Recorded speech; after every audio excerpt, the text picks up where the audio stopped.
سلام بچه‌ها، چطورید؟ خیلی خوش اومدید به یه ویدیوی جدید.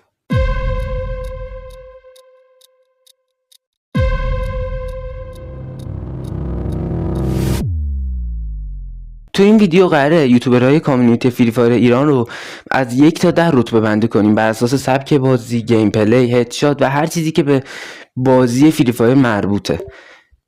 برو بریم. رتبه 10 امیر قاتل. امیر قاتل یکی از یوتیوبرهای خوب کامیونیتی فری فایر ایرانه که واقعا سبک بازی عالی داره، یکی از اولد پلیرها حساب میشه.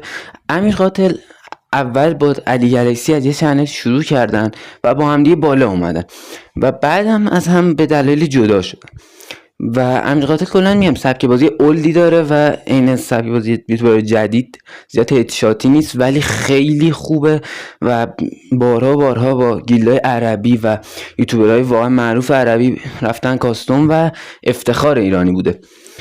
امیر قاتل در کل سبک بازی عالی داره، میتونست بالاتر هم باشه ولی خب طبق نظر بقیه مردم و چیزی که تو کامنت های ویدیوها میبینیم و بالاخره چیزی که از سلیقه مردم میدونیم، سلیقه مخاطبون میدونیم، امیر قاتل 10 گذاشتیم.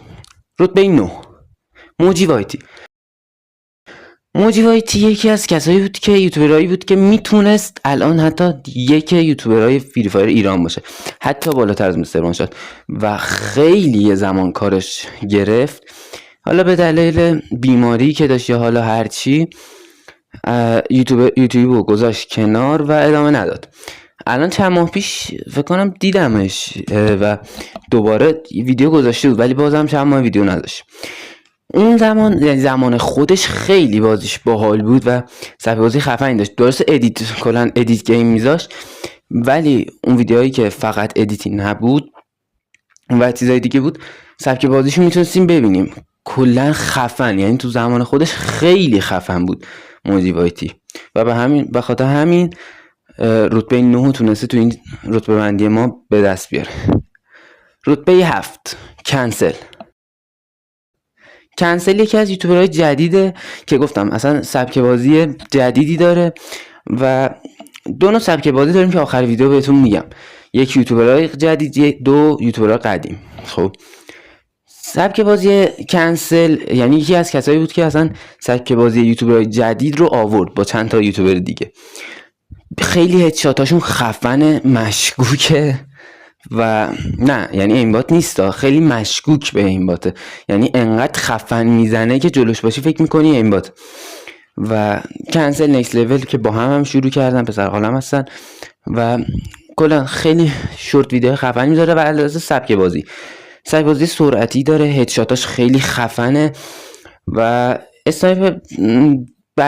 اسنایپ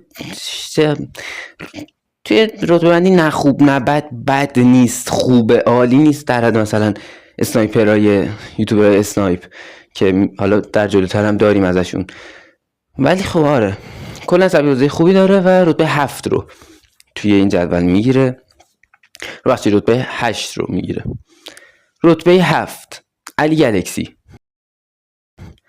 رتبه 7 علی گلکسیه که گفتیم با امیر قاتل شروع کرده و خیلی بازی خفنی داره، هدشات های خفن، یعنی درست اولد پلیر هم حساب میشه، یعنی جزو یوتیوبر قدیم حساب میشه ولی خب سبک بازی شبیه به جدیداست، یعنی کسی بود که اصلا هدشات های خفن و آنچنانی رو مد کرد تو یوتیوب فارسی و کلا از زمان اون شروع شد هدشات زدن های پشت سر هم، مثلا 100 تا تیر 100 تا هدشات و کلا خیلی یوتیوبر خفنیه. من خودم به شخص دوستش دارم، هر سیزن میتونیم اونو تو ریجن ببینیم و میبینیم، افتخار ایرانه، دمش هم گرم.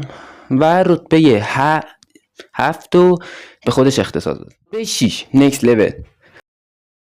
لول یکی از یوتیوبر خفن سبک جدیده که واقعا اوجشونه و میتونه صدرشون باشه و خیلی بازیش قشنگه، هدشات‌های خفنی، چالنج‌های خفنی میره و اونم تو ریجن میتونیم ببینیم. ما یعنی دیدیم سیزن قبلی همراه با علی گلکسی و کنسل و خیلی میگم خیلی خفن و افتخار واقعا واسه یوتیوب فارسی و دمش هم گرم و رتبه 6 رو به خودش اختصاص داده.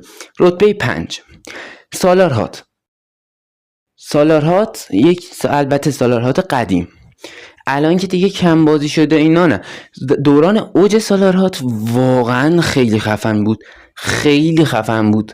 هدشات هایی که میزد و اصلا کاستوم هایی که میرفت و باید نگاه کنید. سالارهات یکی از یوتیوبر خفنه که کاش دوباره برگرده و به کوب کار بده. این قبلا میتونست خیلی بالاتر از اینی که از الان باشه و دمش گرم، بچه خفنیه و رتبه 5 تو لیست ما. رتبه 4 آرش ایکسمون. آرش ایکسمون یه زمان واقعا اصلا امکان نداشت که ببینی گیم پلیشو بگی این یوتیوبر کلین بازی میکنه، همه فکر میکردن چیتر. واقعا ببین هنوزم که هنوزه، حتی یه زمان میتونستیم اونو رقیب مستر وانشات قرار بدیم، در این حد خفن بود.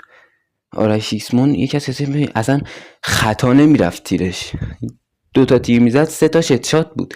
واقعا خفن که یکی از کسایی بود که واقعا به حقش نرسیده تو کامیونیتی فری فایر و اونقدر بالا نیست که باید باشه. واقعا بازی خفنی داره، خیلی خفن و رتبه 4 تو لیست ما. رتبه 3 تندر.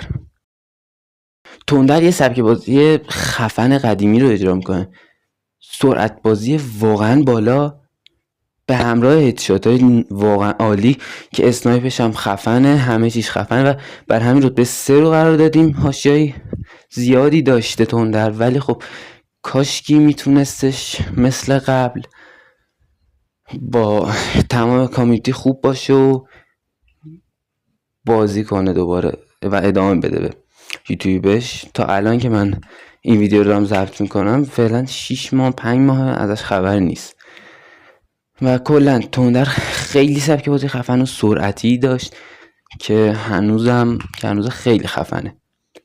رتبه 2 لیست حسین امیل. حسین امیل کسی که الان جدی خفن شده. خیلی یه زمان اولایی که حسین امیل یوتیوب شروع کرده بود اونقدر خفن نبود بازیش، الان به قدری خفنه که هر سیزن ریجنه، نمیدونم حتی رقیب واقعا سرسختی بود واسه رتبه 1 که ایشالا یه بار با هم کاستوم هم برن.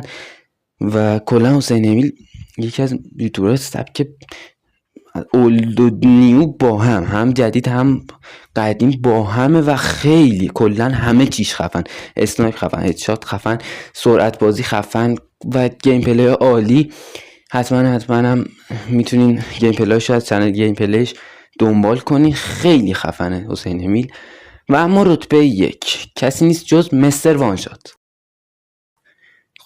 بالاخره هممون میشناسیمش، هممون میدونیم که چقدر خفنه، اسنایپر فوق‌العاده که واقعا قابل قیاس نیست با هیچ کسی و هدشات هایی که اصلا ما هدشات رو با اون شناختیم، اصلا سبک بازی سرعت زیاد و کلا چطور بگم یه اسطوره است واسه ما، یه الگوه مستر وانشات و دمش هم گرم که همینطور ادامه میده سخت و هر سیزن ما داریم تو ریجن میبینیمش. واقعا یکی از افتخارآفرین ترین ایرانیاست برای فری فایر و تونستش بهترین یوتیوبر علاوه سبک بازی و حتی از هر لحاظ بهترین یوتیوبر کامیونیتی فری فایر ایران باشه. خب دمتون گرم بچه‌ها که این ویدیو رو دیدید. اگر از این ویدیو خوشتون اومد حتما این ویدیو رو لایک، چنل سابسکرایب، اون زنگولم رو آل بذارید که هر ویدیو گذاشتیم بهتون خبر بده یوتیوب تا بیاین ببینینش. دمتون گرم. حتما نظرتون رو کامنت کنین و بگید جای کی تو لیست نبود، یعنی کم بود. دمتون گرم تا ویدیو بعدی. فعلا خداحافظ.